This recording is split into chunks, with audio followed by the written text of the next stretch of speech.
தமிழ் மக்கள் அனைவருக்கும் எனது இனிய வணக்கம். வணக்கம். ஆக்சுவலாக ஒரு நியூஸ் ஒன்று பிரேக் ஆகிருக்கு. ஆக்சுவலாக இது அஃபிஷியலான நியூஸாக ஆத்தரைஸ்டான நியூஸான்னு பார்க்குறதுக்கு முன்னாடி அது நியூஸ் என்னங்கிறத சொல்லிக்கலாம். தமிழ்நிலையில் எல்லாருக்கும் தெரிஞ்சிருக்கும். டிவிகே ப்ளஸ் காங்கிரஸ்க்கான அலைன்ஸ்.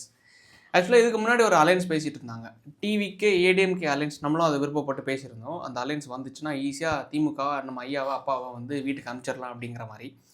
ஆக்சுவலாக நான் ட்விட்டரில் இதை லாஸ்ட் ஒரு 2-3 மந்த்ஸாகவே பார்த்துட்ருக்கேன். கரூர் இன்சிடெண்ட்டுக்கு அப்புறமா தொடர்ந்து டிவிகே காங்கிரஸ், அதாவது ராகுல் காந்தியும் விஜயும் அவங்களுக்கு இருக்கிற நட்பு ஏறத்தாழ பல ஆண்டுகளுக்கு முன்னாடி 2010 இருந்துட்டு இருக்கு. ஸோ அந்த காலகட்டத்திலேருந்து அப்போ பேச்சு பொருள் அப்போ இருந்து கிடையாது. இப்போ கட்சி ஆரம்பிச்சதுக்கு அப்புறமா இப்போ லாஸ்ட் ஒரு 2-3 மந்த்ஸாகவே இந்த கரூர் இன்சிடெண்ட்டுக்கு அப்புறமா இன்னும் கொஞ்சம் வீரியமா, என்னன்னா டிவிகேவும் காங்கிரஸும் அலைன்ஸ் வைக்க போகிறாங்க அப்படிங்கிற மாதிரி ஒரு இன்சிடெண்ட், ஒரு நியூஸ் பிரேக் ஆகிட்டுருக்கு.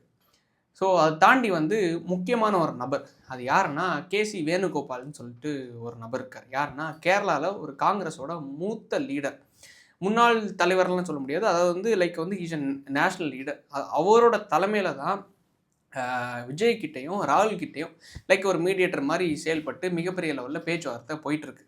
இந்த ரெண்டு கட்சிகளையும் ஒன்றிணைக்கிறது காரணம் என்னென்னா, விஜய் அவர்களுக்கு கேரளாவிலையும் ஒரு கணிசமான வாக்குகள் இருக்குது. வாக்குகள்லாம் அவரோட ஃபேன் பேஸை சொல்கிறாங்க.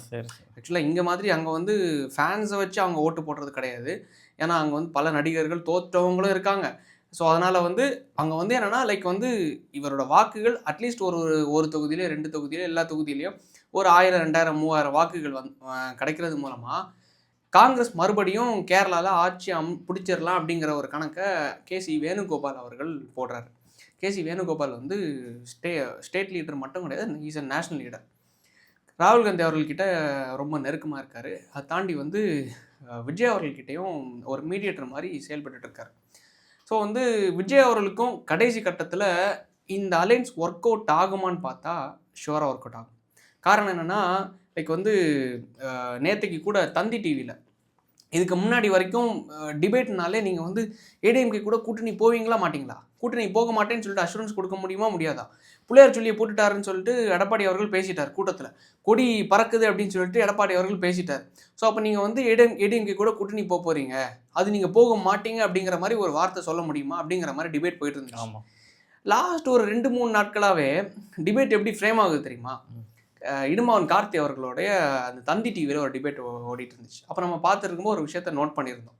என்னென்னா, லோயலா மணி அவர்கள்கிட்ட நீங்கள் காங்கிரஸ் கூட எந்த காலத்துலேயும் அலைன்ஸ் போக மாட்டீங்க அப்படிங்கிற மாதிரி நீங்கள் அஷூரன்ஸ் கொடுக்க முடியுமா அப்படிங்கிற மாதிரி தொடர்ந்து அந்த வாதங்களை வச்சுட்டு இருந்தார். அது எதுக்காகனா, நியூஸ் எல்லாருக்கும் தெரிஞ்சிருச்சு இந்த அலைன்ஸ் ஒர்க் அவுட் ஆக போகுது. இவங்க வாயிலேருந்து எடுக்கணும், லோயலா மணி அவர்களுடைய வாயிலேருந்து எடுக்கணும்.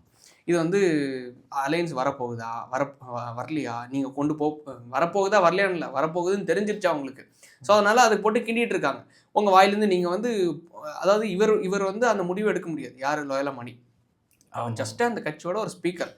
இவர் போய் இல்லை நாங்கள் கூட்டணி வைக்க மாட்டேன்னு சொல்லிட்டா மேலே தலைகளோட பேச்சுவார்த்தை போயிட்டுருக்கு. ஸோ கீழே வாள்கள் அதாவது வாள்கள்னால் எப்படி சொல்கிறதுனா, மேலே தலைவர்கள் விஜயோ கேசி வேணுகோபாலோ இல்லை ராகுல் காந்தி அவர்களோ அவங்களோட பேச்சுவார்த்தை போயிட்டு இருக்கும்போது கீழே ஸ்பீக்கர்ஸாக இருக்கக்கூடிய டிஎம்கேல பிரசன்னா அவர்கள் இருக்காங்க. இந்த பக்கம் நாம் தமிழர் கட்சியிலேருந்து இடுமாவன் கார்த்தி அவர்கள் இருந்தாங்க அந்த மேடையில். இது தமிழக வெற்றி கழகத்திலேருந்து லோயலா மணி அவர்கள். ஸோ இவங்க இல்லை நாங்கள் கூட்டணிக்கு போக மாட்டேன்னுலாம் சொல்ல முடியாது.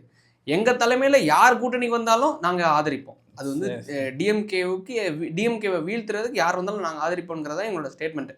ஸோ அவங்க சொல்லாத காரணம் என்ன, அந்த பேச்சுவார்த்தை போயிட்டுருக்கு, அதுக்கான நடவடிக்கைகள் எடுத்துகிட்டு இருக்காங்க. ஸோ அதுதான் ஆப்வியஸாக உண்மை. காரணம் என்னென்னா, இதுக்கு முன்னாடி பேச்சுவார்த்தை ஏடிஎம்கே டிவிகே அது ஏன் இன்னும் வீரியமாக போகலைன்னா, அங்கே பிஜேபி இருக்குது, உள்ள ஒரு மதவாத சக்தி இருக்குது அப்படிங்கிற மாதிரி இவங்களோட இவங்களோட ஸ்டைலில் சொல்லணும்னா ஃபாசிச சக்தி அங்கே இருந்துகிட்ருக்கு. ஸோ அதனால் நாங்கள் போக மாட்டோம் அப்படின்னு. ஸோ இவங்க எலெக்ஷன் வரைக்கும் நீண்டு கொண்டு போயிடுவாங்க. 2 ஆப்ஷன் இவங்களுக்கு இருக்குது. ஒன்று காங்கிரஸ் கூட போகிறது, இன்னொன்று ஏடிஎம்கே கூட்டணி போகிறது. எலெக்ஷனோட எண்டில் போகும்போது. ஆனால் இப்போது கேடர்ஸ், அதாவது கட்சிக்காரங்களை உற்சாகமாக வைக்கிறதுக்காக 2 பேர் கூட தான் போட்டி. ஒன்று டிஎம்கே, இன்னொன்று டிவிகே. இது இன்னும் கொஞ்சம் ஊக்குவிக்கும், கொஞ்சம் பூஸ்டப் பண்ணி விடும். அவங்க கட்சிக்காரங்களை நம்ம தான் அடுத்த முதலமைச்சர், நம்ம தான் ஆக போகிறோம் அப்படிங்கிற மாதிரி ஒரு பிம்பத்தை கிரியேட் ஆகும். கண்டிப்பாக. ஆனால் எண்ட் ஆஃப் த டே எனக்கு தெரிஞ்சு அதுதான் தமிழ்நாட்டுக்கும் நல்லதும் கூட.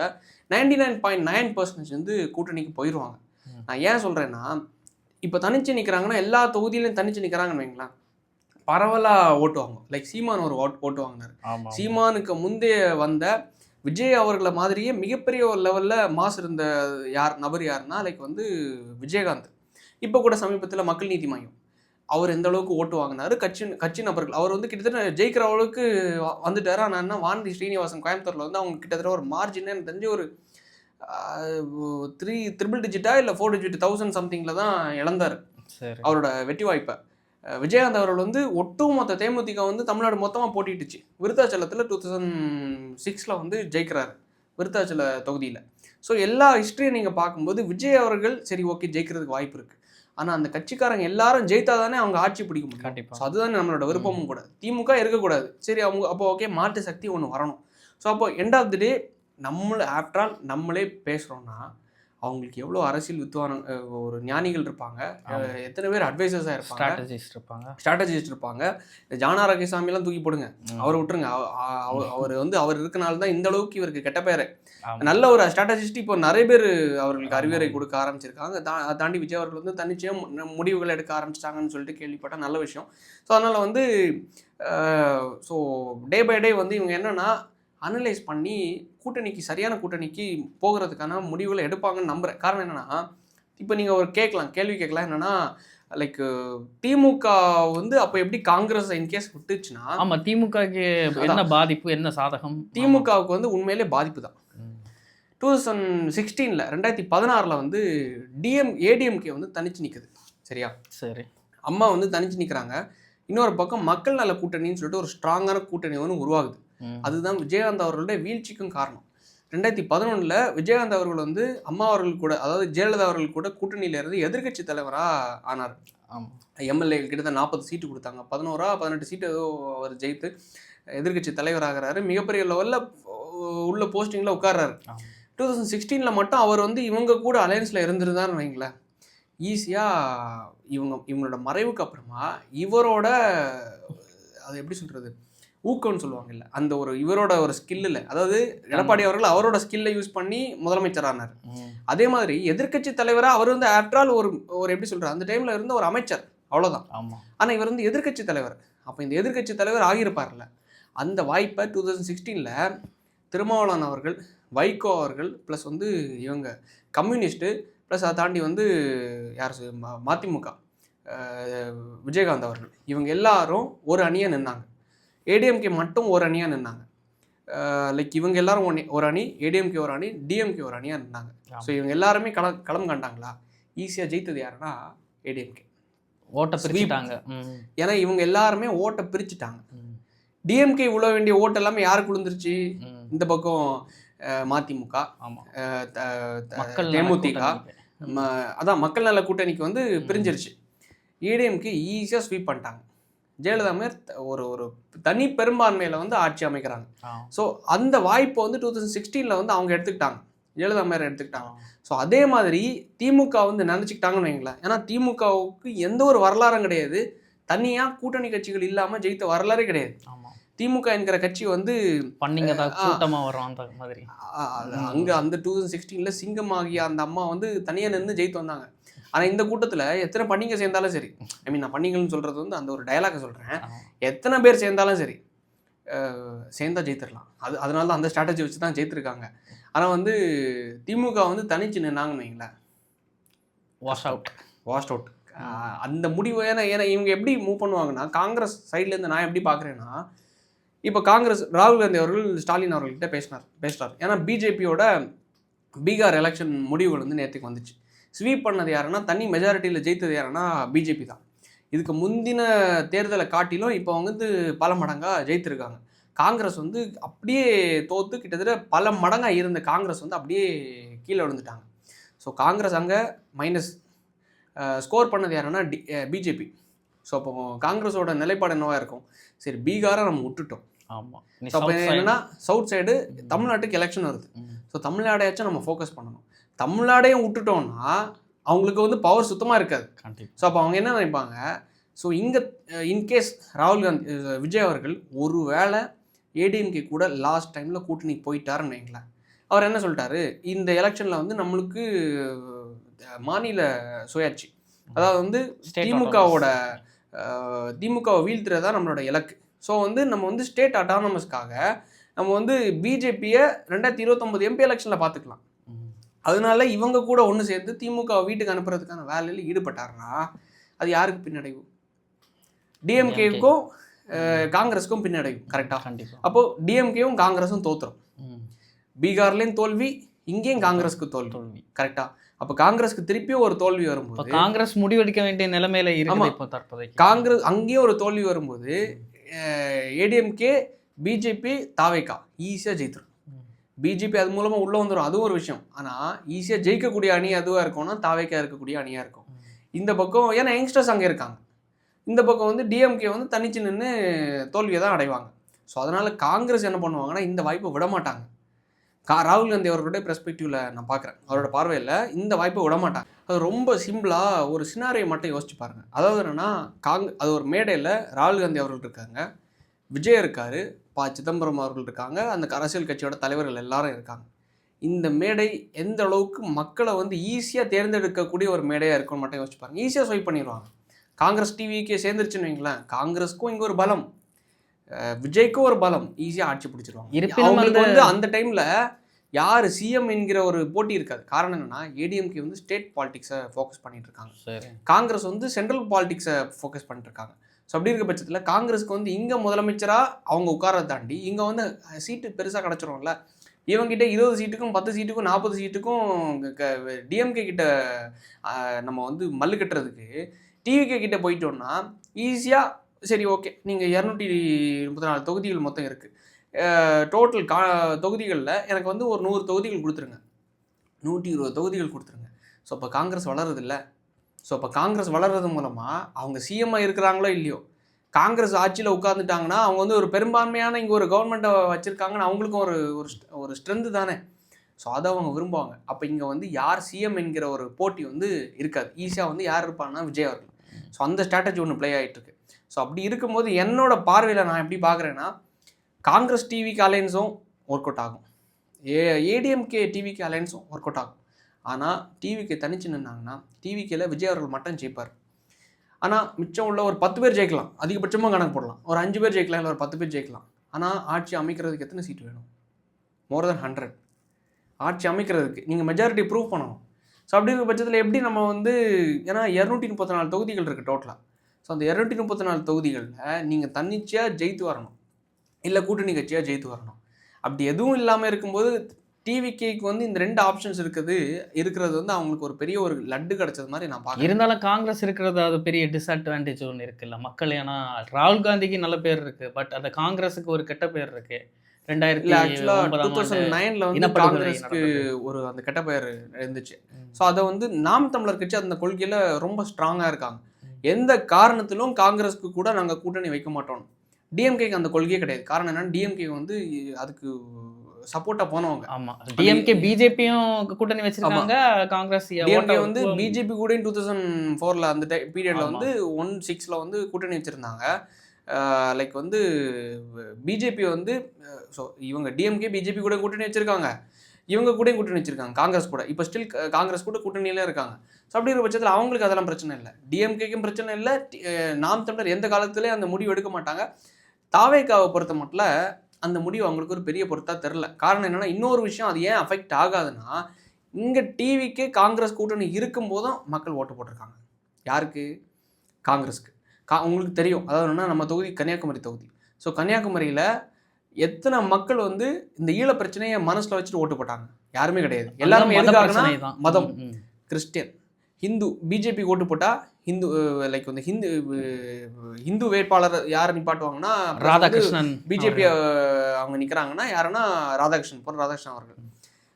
ஆனால் ஆப்வியஸ்லி எல்லாருமே நாடாசா நிற்பாங்க. ஏன்னா அங்கே வந்து மெஜாரிட்டியான கம்யூனிட்டி நாடா கட்சியுமே. நான் ஏன் கன்னியாகுமரி சொல்கிறேன்னா, அது வந்து அதுதான் காங்கிரஸ் அங்கே வந்து கிட்டத்தட்ட 6 தொகுதிகள் இருக்குது. 6 தொகுதிகளில் ஒரு எம்பி வச்சுருக்காங்க விஜயவசந்த், 3 எம்எல்ஏ வச்சுருக்காங்க, 3 பேரும் காங்கிரஸ். ஸோ அவங்களுடைய கணிசமான வாக்குகள் அங்கே இருக்குது, ஓட் பேங்க் இருக்குது. திருநெல்வேலி இங்கே எல்லாம் என்ன நடக்குதுன்னா மத அரசியல் மிகப்பெரிய லெவலில் ப்ளே ஆகிட்டு இருக்கு. ஸோ இதெல்லாம் அவங்க ஸ்ட்ராங்கான இடம். இங்கே எதுவுமே ஈழப்பிரச்சனை அந்த இடத்துல பாதிப்பாகலை.